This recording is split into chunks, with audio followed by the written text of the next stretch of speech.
All my life, I've been interested in meeting and learning and reading about these people.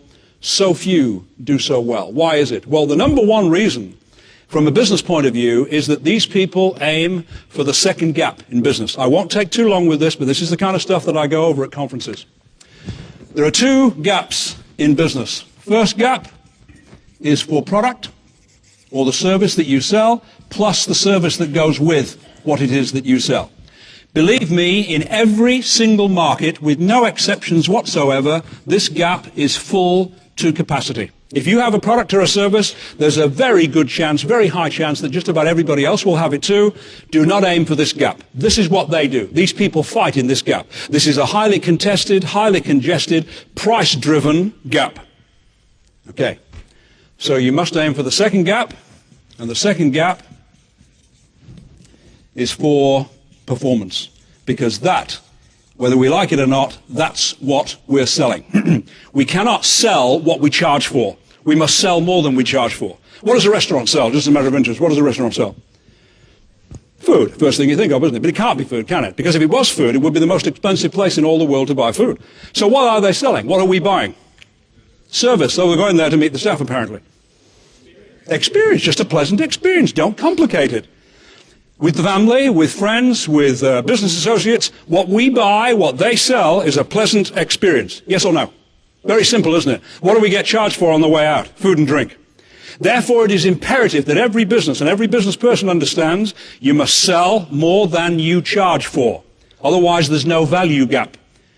Some businesses have no value gap. What does a bookstore sell? Books. What do they charge for? Books. No value gap.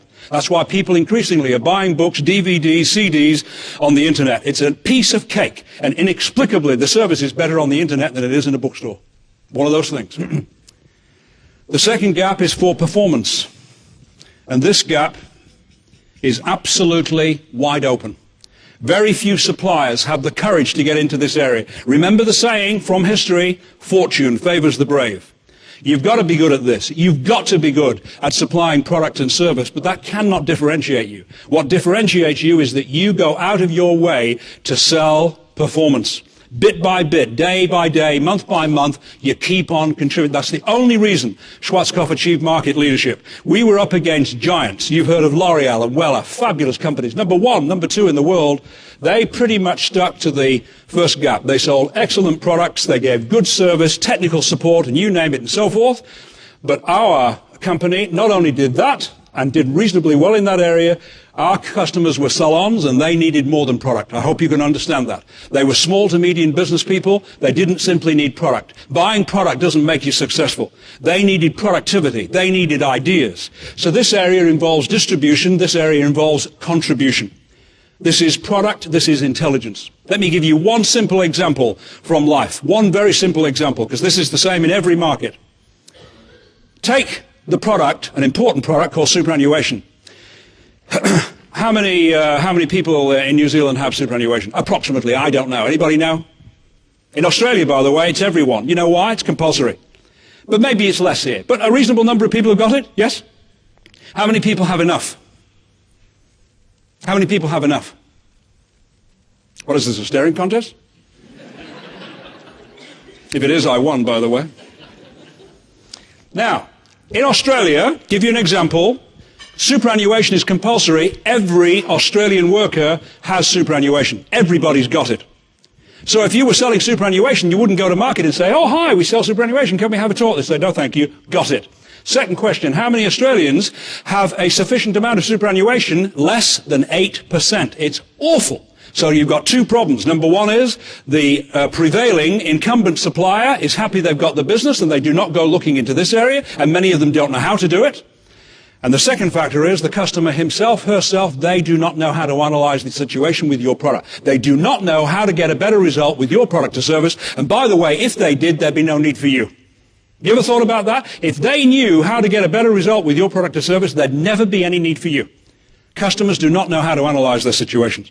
We're not analytical by nature. Two guys see each other. G'day, Dave. How are you? I don't know. I'll get a medical check and get back to you on Thursday. We never do things like that. What do we do? G'day, Dave. How are you? I'm fine, thank you. Next day, Dave drops dead. Then you say, not only is he dead, he's a liar. What do you mean? Well, I asked him yesterday and he said he was okay and now he's dead. So I'm glad he's dead.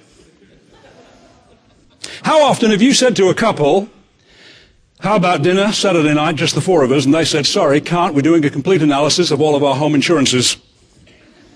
They are not. Hence the reason so many people are underinsured. So, these people here, they are not good in this area, but they're getting better because they have to be good at this, but they must be getting better at this. This is it's a massive area. By the way, if you don't work in this will not expand.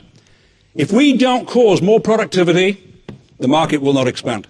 So now let me give you an insight into how they do it.